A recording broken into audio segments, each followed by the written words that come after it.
Hello and welcome to the Lightkeeper Podcast. I'm Clayton Vandiver, your Lightkeeper, with a show dedicated to everyone who wants to get the most out of life that they can.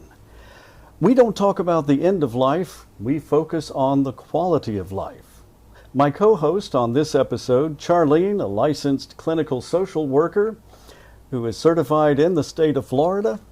She'll be helping us answer this week's question: to be or not to be? The question of DNR and what that means to you and the medical community and so much more on this edition of the Lightkeepers Podcast.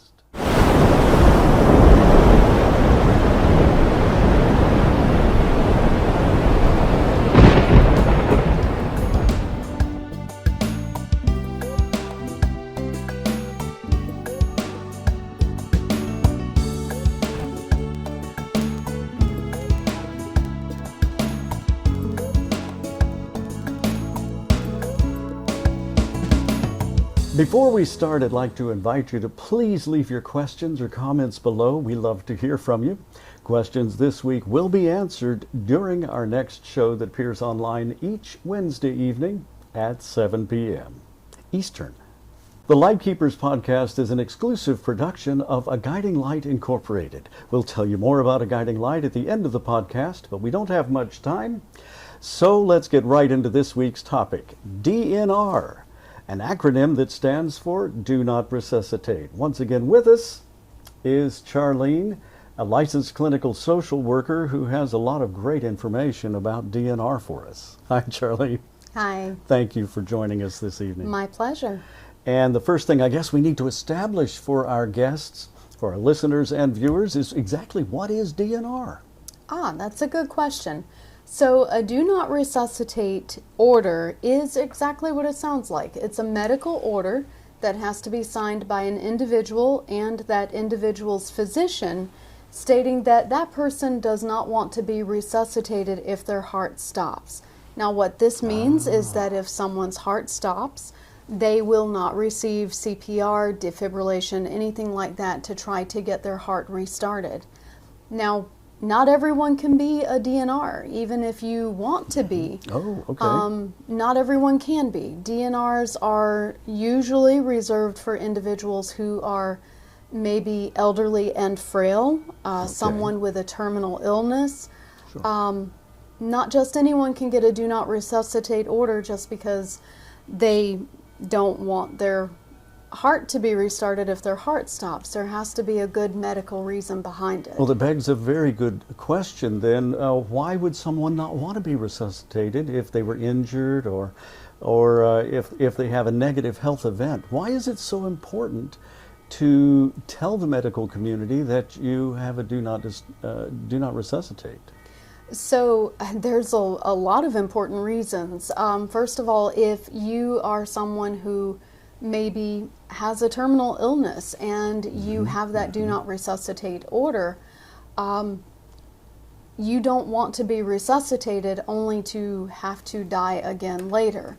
The reason it's so important for your medical team to know that you have that order is because without that order, the medical team, the medical community, they are required to do everything they can to keep you alive. Really?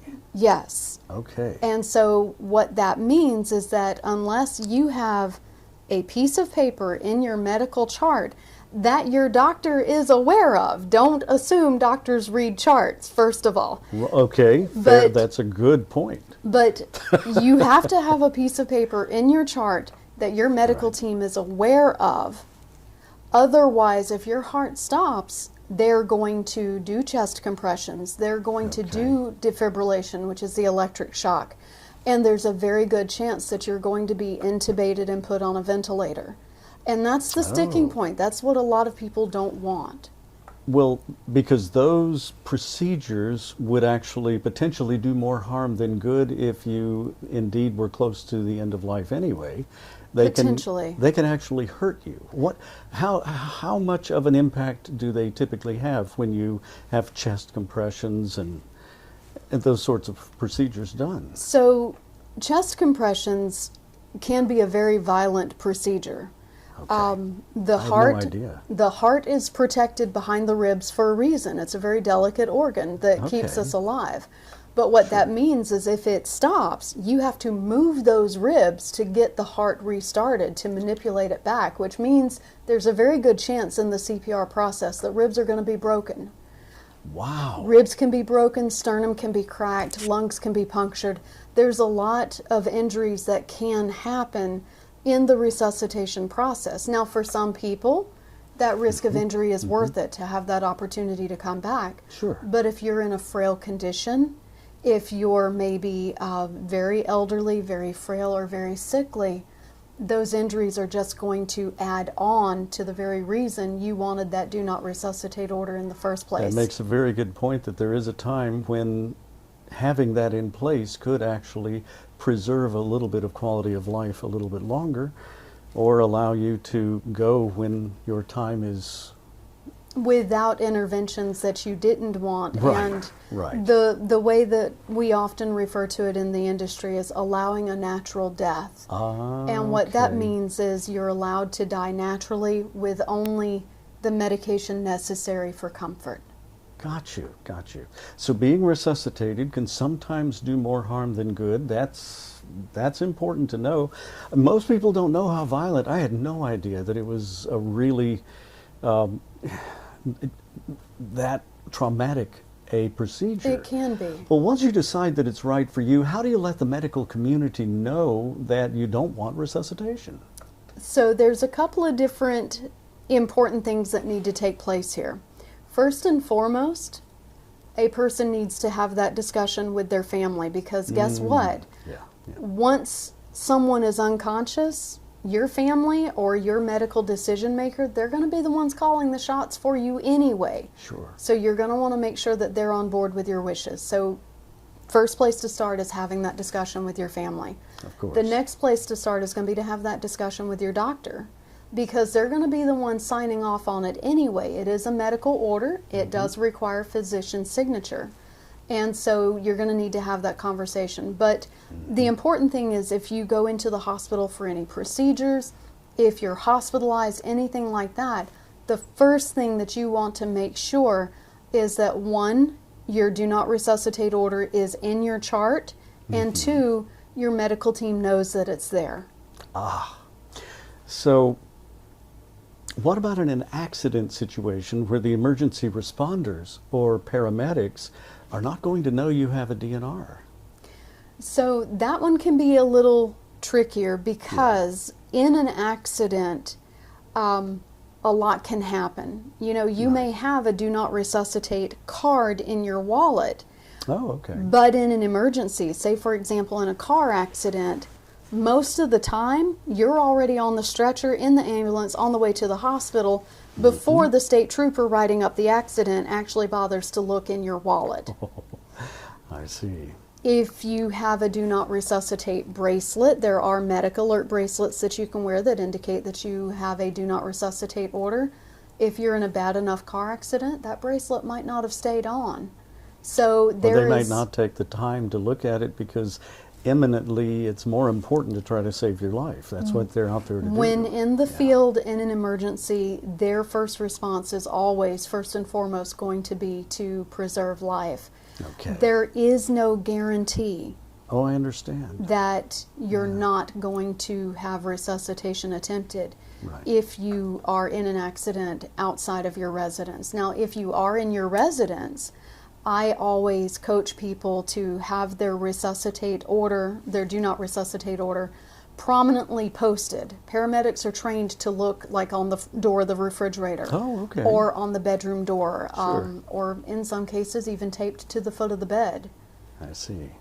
Well, how often, this all begs the really important question, how often are DNRs inadvertently, perhaps, or because it's their policy to just do what they can right away, how often do they get violated by medical personnel who I'm sure aren't trying to do that, but I know it happens? So there are no clear statistics on that. I Really? can tell you that a wrongful resuscitation, as it's referred to, does happen often enough that it makes the news. There are several news reports in the last decade of families that filed lawsuits because their loved one suffered after being resuscitated, wrongfully so. It is listed as a medical error, and there was a very interesting study that was published in 2017 that stated in the United States medical error was the third leading cause of death. So it's entirely possible that among those medical errors, there could be some wrongful resuscitations that then later did pass. I understand. Well, it's a complicated issue. And what do you think would help the situation, ideally, for the people that you counsel and for our listeners and our viewers? Education, communication, and making sure that your medical team is aware of your wishes and what you want. Sure. Well, and that is the whole point then. Communication is what makes all of our medical concerns work a little bit better in the medical system. And we know a little bit more now about Do Not Resuscitate, your rights, your medical personnel, what they may need to be reminded of about your wishes.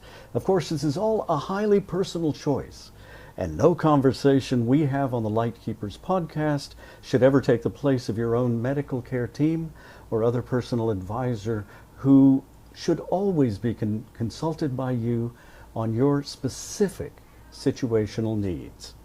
And it's always good to talk about quality of life and events, because every single one of us faces some of these situations in our lives.